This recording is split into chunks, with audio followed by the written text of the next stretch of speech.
You're listening to the Evolvement Podcast with your boy, Nye, where cryptocurrency, Bitcoin, and our financial future are the hot topics. That is the future.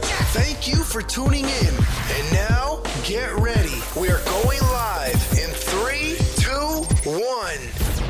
Shout out to our first sponsors, Casper Labs. Casper Labs is building a fully decentralized blockchain infrastructure that really focuses on high performance without compromising on decentralization or resorting to off-chain settlements. CBC Casper is a proof-of-stake consensus that provides faster, safer, and more energy-efficient decentralized network consensus. As we've seen, one of the major issues with blockchain technology is most blockchains on the market today are not scalable. Without scalability, we face huge issues in terms of onboarding the next billion users into cryptocurrency. CBC Casper aims at solving this issue. If you want to learn more about Casper, head over to casperlabs.io. Guys, welcome to the vote for Anchor. Thank you guys for being here. We're going to get a little bit into more about what Anchor is after the panel, but thank you guys for coming on, for showing up. And today we're just going to sit down, have a little general discussion about mass adoption. I have basic questions to ask. If the audience has any questions that they want to ask the panelists, you're more than welcome to do so later on in the interview series here. I'm Michael. I host a podcast called Evolvement. You can check it out at evolvement.io if you like podcasts. I'm going to pass the mic down to everybody here so they can give a little introduction of themselves. And again, guys, thanks for being on. Thanks for paying attention. Thanks, Mike. My name is Didi. I'm also known as the dad of the Bitcoin family, or the crazy guy that sold his house for Bitcoins and went all in. And it's an honor to be on the boat. Thank you for organizing and having me over. Thank you. My name is Daniel Popa. I am the CEO for Anchor, the first non-inflationary stablecoin backed to the global economy. Thank you. My name is Ilya Abugov. I'm head of product and research at Crypto Briefing. We are a media and research company focused on the crypto space. Hello, my name is Joris Redding, and I work for Inapta, and we're based on a crypto wallet labs here in Zug, and we try to push the overall ecosystem of blockchain companies here in Switzerland forward. Hello, my name is Tak Chia. I'm from Binance. I'm part of the developer platform team.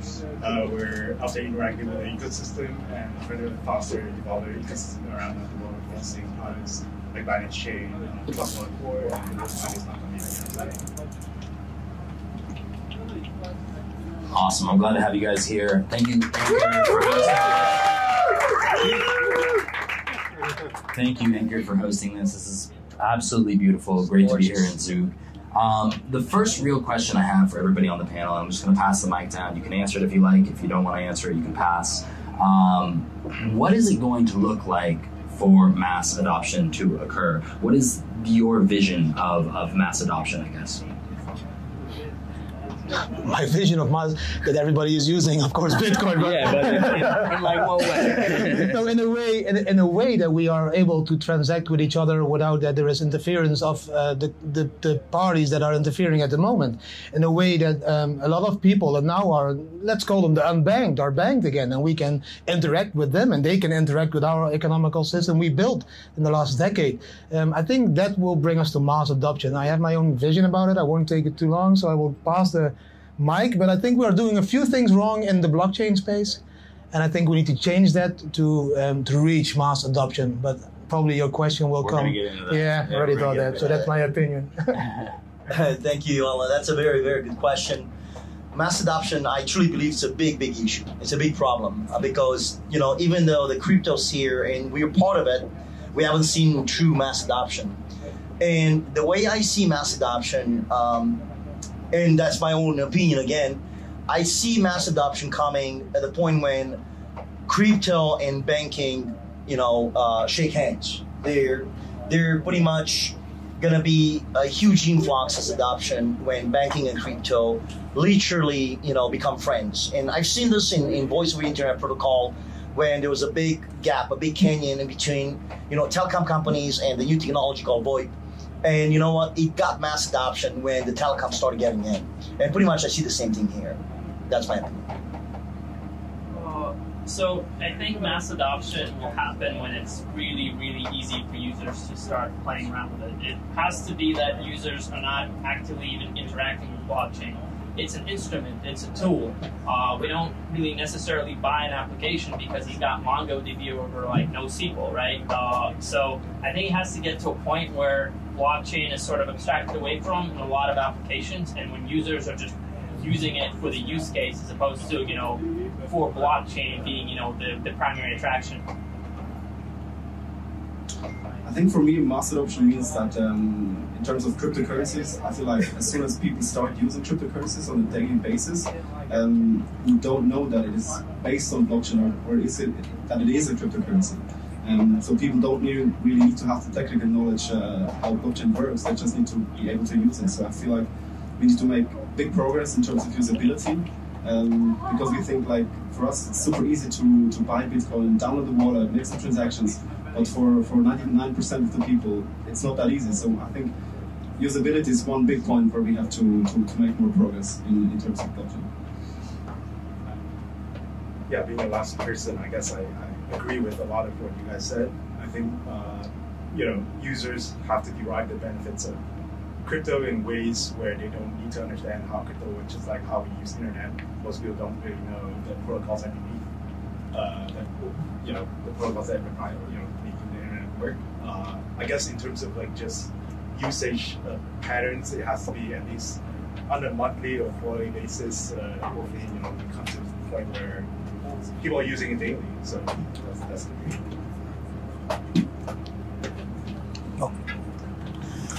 And that really gets into the question. I mean, mass adoption is a very broad scale here, right? Like, there's many different ways that we can discuss this.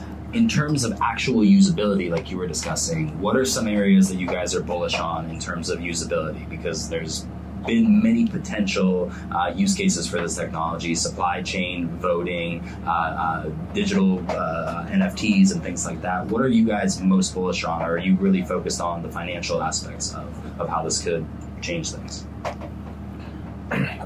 To be honest, I really care for the people that are now excluded of the financial system. So we focus as a family on this. We travel the world to educate those people that really need to be educated and in using the tools everybody is talking about. We just had a very nice agreement yesterday with Zulu Republic. They have an insane product, man. They have a messenger where I can transact Bitcoin with. So I can send my Bitcoins with Telegram or with Facebook Messenger.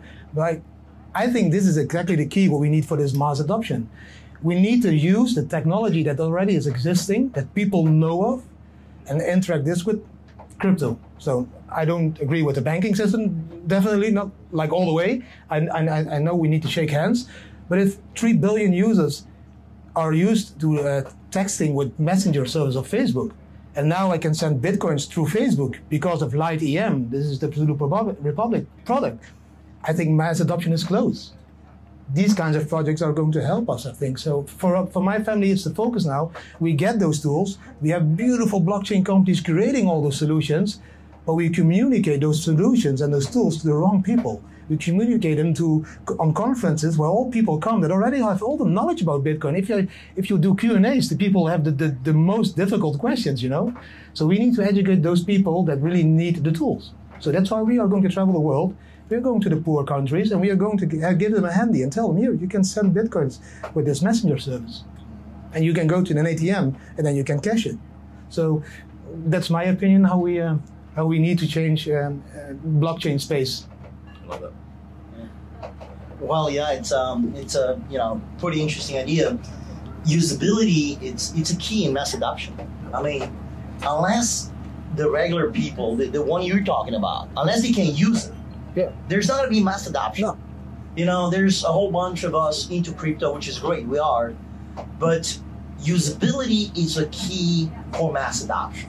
When, like you say, the regular dude and gal down there can use it, they can go to the gas station and pay for their gas, for their, chewing gum or whatever. Now, when you have that, now you'll have mass adoption. But we have a lot of work to do, And, like you said, the banking and this, that, it's not clean cut, definitely. But to have usability, you'll have to create an entire system from scratch, starting with ATMs, starting with POSs, starting with, and it's amazing because I was here with a gentleman, a very famous gentleman, local, I'm not going to say the name now, last night, and we went to a restaurant, and he paid with Bitcoins in the restaurant. I was like, man, that's impressive. But I think, like you said, when it gets to the point where everybody pulls a phone and can make a payment anywhere in the city, in the world, now you'll have usability at the fingertip of the regular, folks. Now you'll have mass adoption. That's my answer. So I think that mass adoption there's several different vectors of it, right? So there's the B2B space where, we have Maersk and IBM doing this for almost a year now with, I think, what's called TradeLens, where they have hundreds of millions of goods transacting on the blockchain at this point. It's already happening. It's not as glamorous because you don't get to make money out of it directly, but there's a lot of blockchain projects that are now sort of happening in the background on sort of the business side. At the same time, we have, there's different vectors besides finance. There's gaming, there is NFTs, there's a lot of different things where potentially we have use cases, and we have more sort of organic, natural use cases, for example, with gaming and NFTs, where, anybody who's played, a certain amount of games, like, where you have skins or anything like that, the NFT use case is very organic. You don't have to break as many barriers, and there isn't sort of a legal body standing in your way. So there's a lot of different ways we can approach mass adoption, as long as we have sort of the usability aspect of it, the UX aspect of it figured out.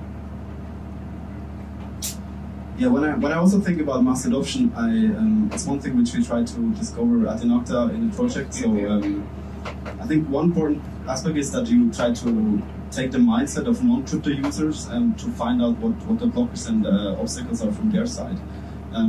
So we went to retailers and tried to ask them why they don't accept Bitcoin as a payment method. And what we found out is that one problem, for example, is that if they accept Bitcoin as a payment method, it's very hard to implement that into their accounting system. They're also worried about the fluctuations of the cryptocurrencies. They don't want to deal with private keys, and all these problems are then blockers which we need to solve from the crypto side. So we try to develop kind of a point of sales applications which then lets retailers accept Bitcoin as a payment method, because actually they're quite interested in it and they want to be part of this increasing world of blockchain and cryptocurrency payments. But in the end they receive fiat money directly into their bank account.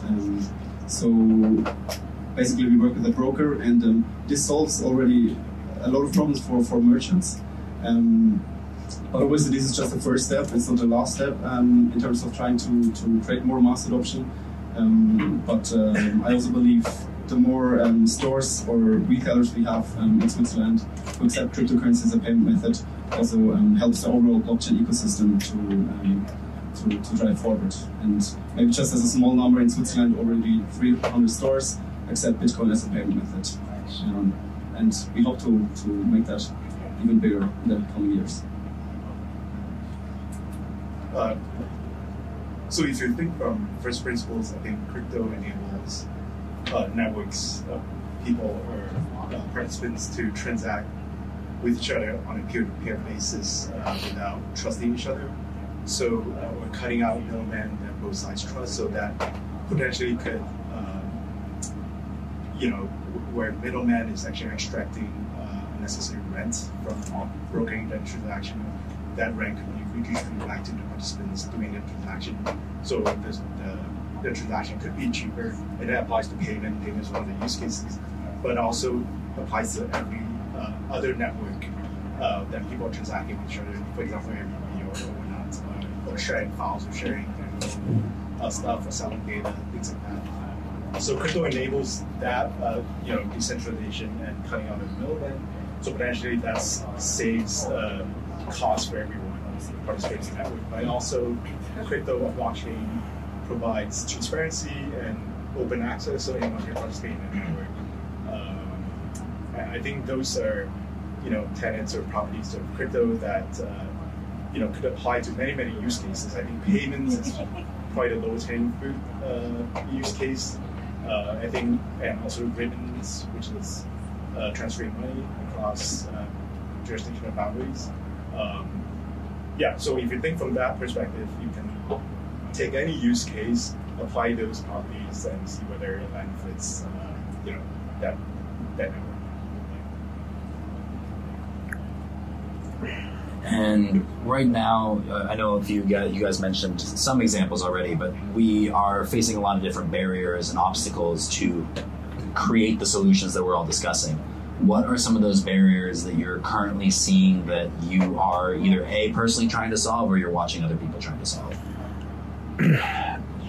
Yeah, again, it's boring, but we as a family try to focus really on this mass adoption through provide the tools and educate people in those tools. It's beautiful what you said, because we are doing this. We have one project, it's called Happy Green Islands. It's in Indonesia, it's in the Moluccan Islands. And my roots lie there, so I know that people there don't have bank accounts. They just transact with rice and fish, and they have 70 euro cents a day.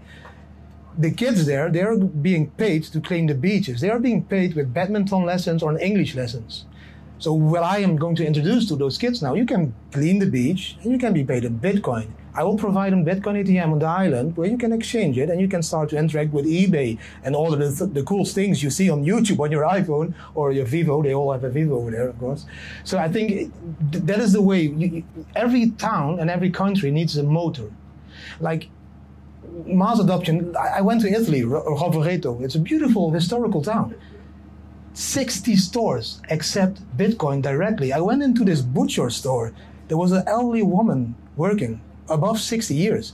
You had the traditional ham hanging, you had the traditional jam made, the handmade jam and everything. And I was like, can I really pay with Bitcoin here? She said, yeah, of course. She put out the iPad. I could pay with Bitcoin. 60 stores. I could pay my driving license there. I could pay my taxes over there. I can pay my hairdresser. I didn't do it. But as you can see, of course, I could buy a motor. And this was all possible because one company decided to be the motor for that region, educating all those shops to accept it and to exchange it and not lose value when you accept it.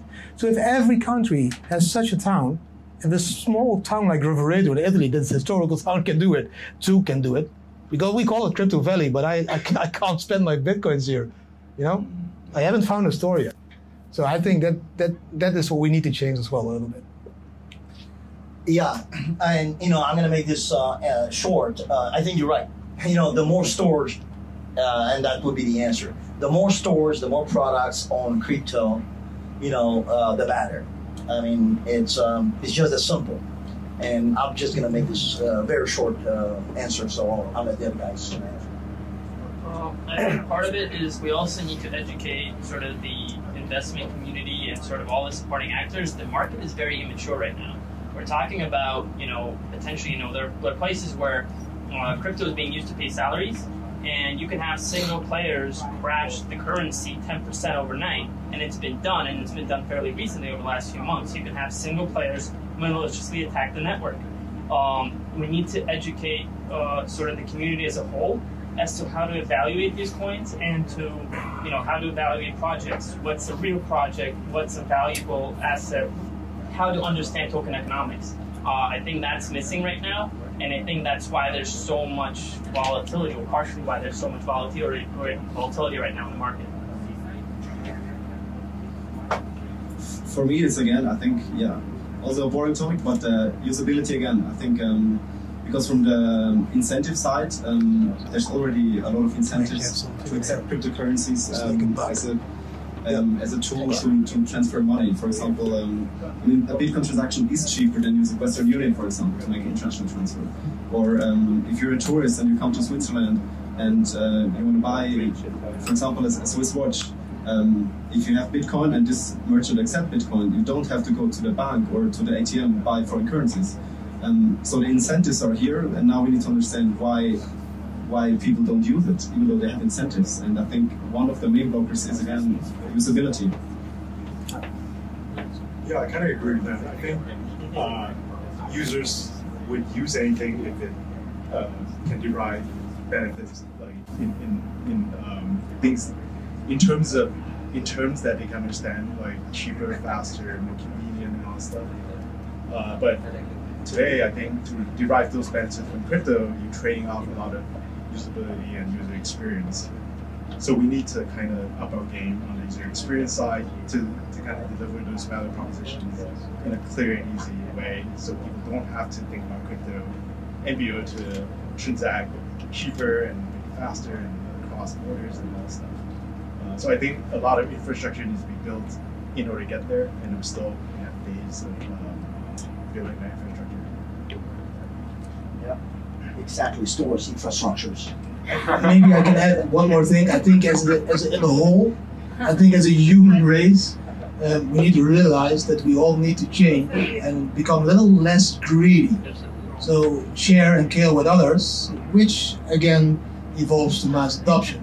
If you're greedy and you just do everything to enrich yourselves, you're not spreading the word, in my opinion. Love it, love it. Real quickly, last final question. What do you guys think of these implementations like Libra or JP Morgan coin that are being implemented right now? Good or bad for the whole ecosystem? Good or bad for mass adoption? And make it real quick. We got to go. Okay, real quick. I don't think Libra coin will ever be implemented because you're facing like a lot of U.S. courts now already. But yeah. I think I don't like that people are always referring to some coins as shit coins or shit coins here. You know, in my opinion, it's very easy.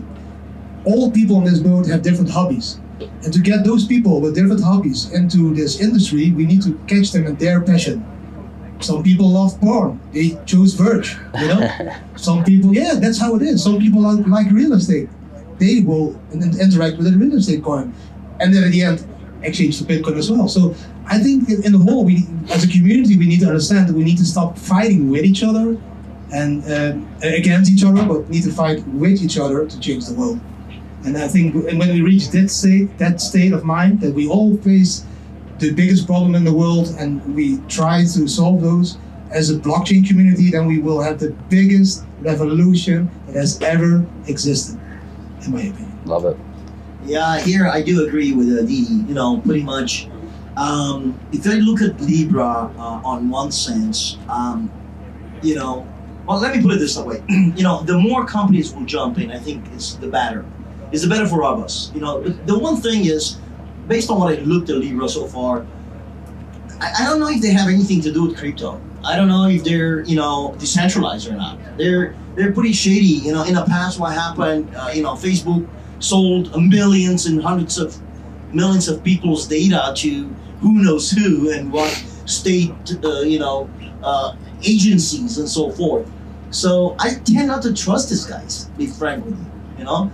But at the end of the day, you know, we're talking crypto. You know, the more calm, the better. But will they have great power in persuasiveness to, you know, convince people to make part of or be part of that? Maybe it's going to bring some good to the ecosystem. We'll have to see. But right now, to be honest with you, I don't trust the dudes. and maybe you need to take a look at Binance, because Binance has a social impact system. Maybe Facebook should focus on that as well. Okay, there we go. Yeah, go Binance. Yeah, go Binance. So I think for the big guys like Facebook and JP Morgan, this is very much in line with what they've always done. They can't develop something on their own. They go out and they buy it, whether it's a startup, whether it's a bigger company. They did a very similar thing with Instagram, WhatsApp. It's not the first time they do it. It's harder for them to do it in crypto because everything's open source.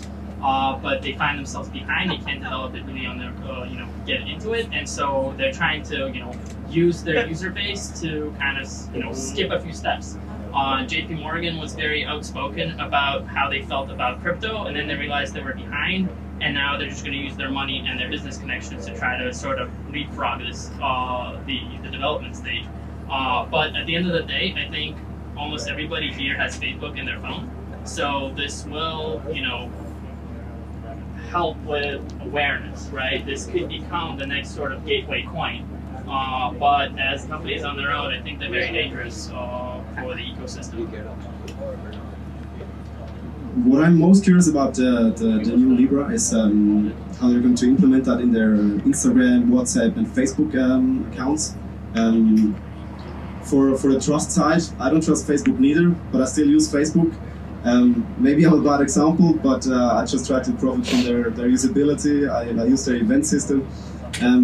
So I think if they really are able to create a usable solution, people will start using it. We have the same example here in Switzerland, for example, with Twint. I wouldn't say Twint has reached mass adoption, but Twint is a non-crypto fiat payment app which was established by banks. In my friend circle, if you go, I don't know, for dinner and one person pays and the other person doesn't have cash, they're going to send you a Twint transaction, which basically you can send fiat money within a few clicks from number to number. And it's also just one example of that usability always wins. And I think it's going to be the same for Libra. Love it. Yeah, I think having a company like Facebook with such tremendous reach and distribution is a very positive thing for the industry.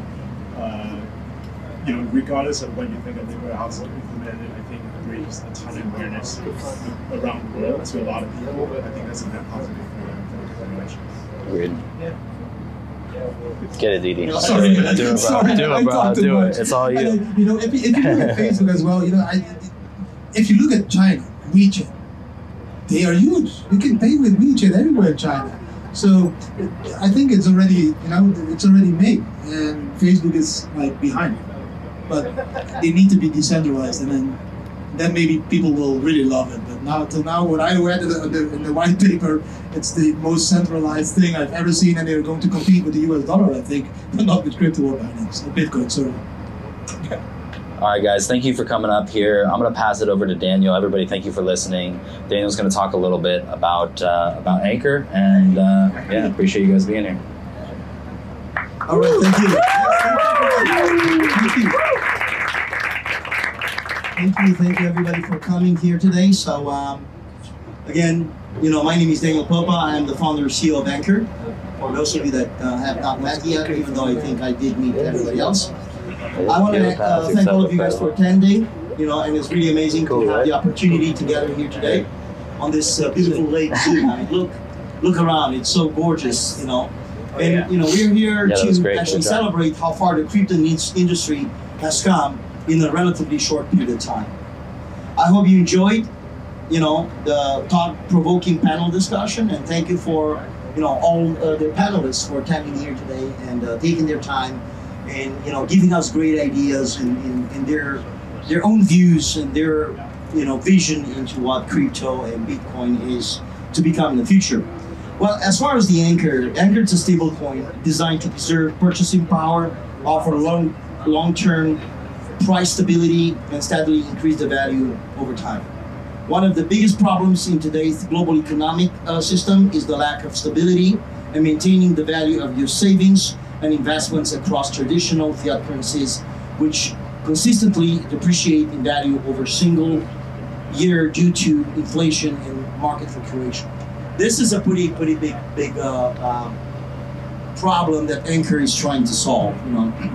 So if we look in today's market, with the growing popularity of fiat-backed stablecoins, the same issue remains, since they are susceptible to same vulnerabilities of inflation and depreciations as traditional currencies.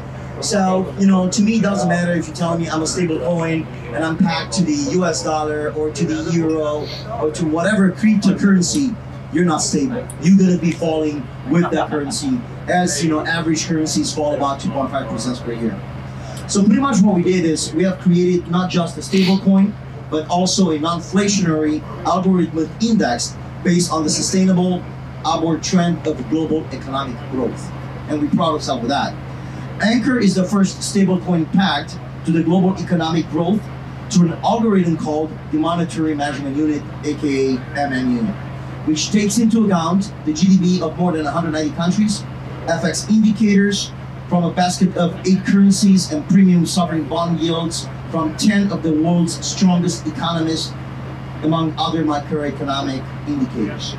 Unlike fiat currencies, what are in constant depreciation, data from the World Bank shows that since 1960, this is huge, global GDP has expanded from $1.3 trillion to $80.7 trillion today. That's a huge expansion. So pretty much we're offering the stablecoin market an alternative to fiat-backed stablecoins. Anchor Tokenomics ecosystem is designed to be intrinsically stable with its MMU and safety net of 6 stabilizing mechanisms, including a 2-token burn meat model to ensure stability, equilibrium, regardless of any fiat currency strength or global recession or any other dynamic economic scenario. Any currency, both fiat and crypto, can anchor their value to the MMU. This has been the Evolvement Podcast with your boy, Nye. Thanks for tuning in. Head over to evolvement.io for updates and join us next week for an all-new episode. Peace.